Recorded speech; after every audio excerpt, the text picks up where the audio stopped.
கண்டிப்பா அதுல எந்தவித மாற்றமும் கிடையாது. விராட் கோலியோட தப்பு தான் அது. என்ன மாதிரி தவறு? இது மாதிரி ஸ்கூல் பாய்ஸ் கோச்சிங் இது. ஃப்ரண்ட் ஆஃப் த விக்கெட்டு பேட்ஸ்மேனோட கால், okay back of the wicket நான் ஸ்ட்ரைக்கரோட கால். ஓகே ரொம்ப சிம்பிள். அது அதாவது அதான் ரொம்ப simple. Front of the wicket ஆடிட்டாரு.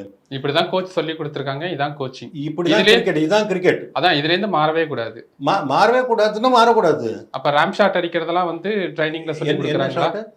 Ram shot அடிக்கிறது, அதெல்லாம் நீங்க படுத்துட்டு அடிக்கிறது, உருண்டுட்டு அடிக்கிறதெல்லாம் வந்து கோச்சிங்ல சொல்லி தராங்களா? நீங்க வந்து இத பத்தி பேசும்போது இத பத்தி பேசலாம், அத பத்தி பேசும்போது அத பத்தி பேசலாம். இல்ல சார், கோச்சிங் மெத்தட்ல அதுவும் ஒண்ணுதானே சார்? அதுதான் கோச்சிங் மெத்தட்ல ஃபாலோ பண்ணப்பட வேண்டிய விஷயங்களை ஃபாலோ பண்ணணும்.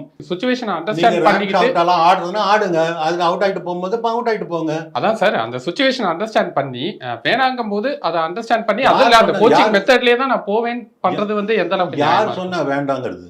யார் சொன்னாங்க? இந்த இருக்கு? கோலி என்ன கோலி என்ன சொல்றது? ஆடினது நான், அவர் என்ன சொல்றது? அவர் தான் சார் நான் ஸ்ட்ரைக்கர்ல இருக்காரு. நான் ஸ்ட்ரைக்கர்ல நீ வரணும், கூப்பிட்டா வரணும், அவ்வளவுதான். That is your job.